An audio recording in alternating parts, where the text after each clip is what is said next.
Somebody Else's Prince, Part 3. So the prince jumped over the wall into the princess's garden, and they walked about, hand in hand, among all the bright flower beds that the fairies had planted there.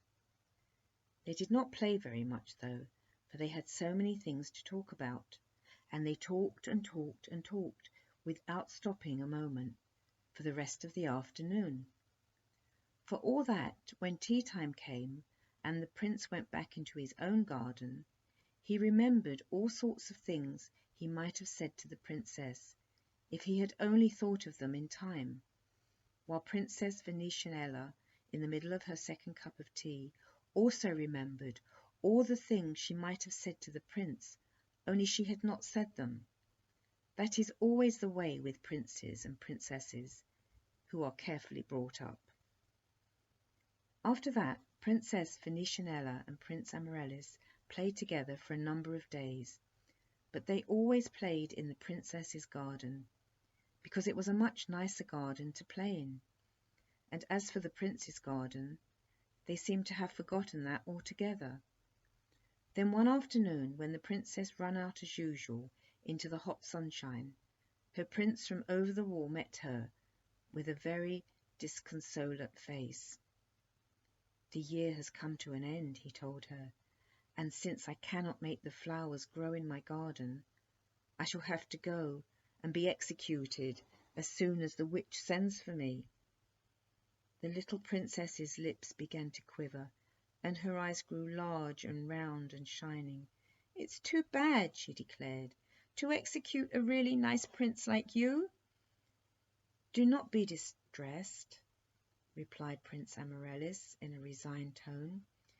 "Now that I have seen you, little lady, I shall be almost glad to be executed. Because even if I knew the way to make the flowers grow," he replied, "my country would not be disenchanted unless I married an enemy, the witch's daughter as well.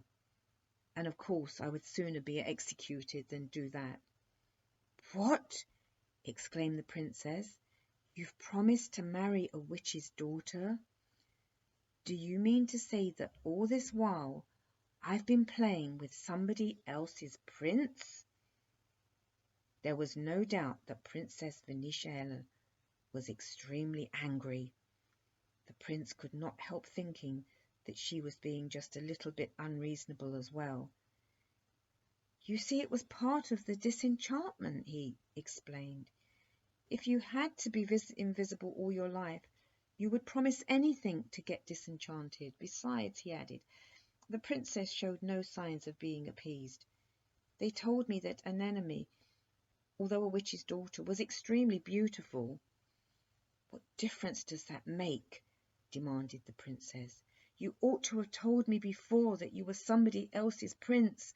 You haven't been playing fair." "It is true I forgot to mention it," said the prince, "but one cannot remember everything, you know." Princess Gentianella gathered up her train with as much dignity and turned her back on the prince. "People who are forgetful as that deserve to be invisible," she said, and with that she swept up the garden path and into the palace. She lost all her dignity, however, as soon as she was out of the prince's sight, and she was a very sad little princess who came to take tea with her royal parents that afternoon. When she went so far as to say that she preferred bread and butter to plum cake, the king and queen began to be seriously alarmed. "What's the matter with the child?" asked the queen of the king. "Perhaps she has sunstroke," suggested the king, who thought that only illness could possibly prevent a daughter of his from eating her plum cake at tea time. The queen knew better, but she waited until the king had gone back to his study before she said anything. Then she said the very best thing possible. "What did you see when you looked over your wall, little daughter?"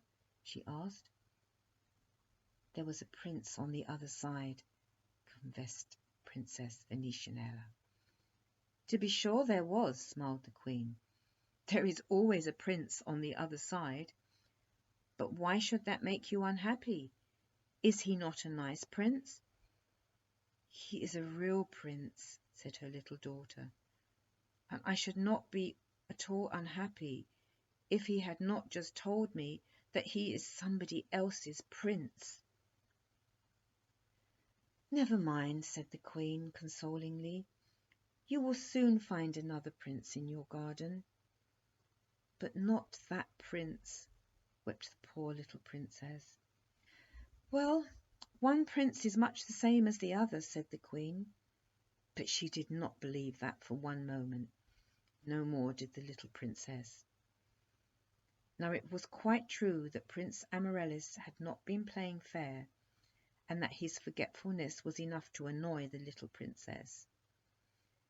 But for all that, he was going to be executed, and it's extremely difficult to be angry for long with anyone who is going to be executed. So the Princess Venetia ran out once more into the sunshine on the following morning.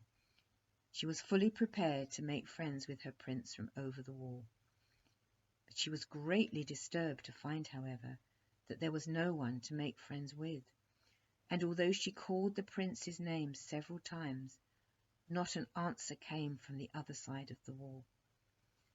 The Princess Venetia did what she had done, and was very brave.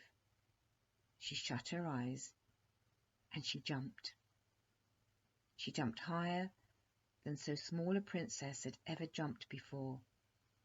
Or else the wall was just not nearly as high as she had always thought it was. For the very next moment she found herself on her own two little feet in the very middle of the prince's garden. She was very close to the invisible country now, and the people's voices were so loud that she could actually hear what they were saying. This was not really surprising, though, for they were all saying the same thing. Our prince cannot make the flowers grow. The witch has taken him away to be executed, was what they were all saying.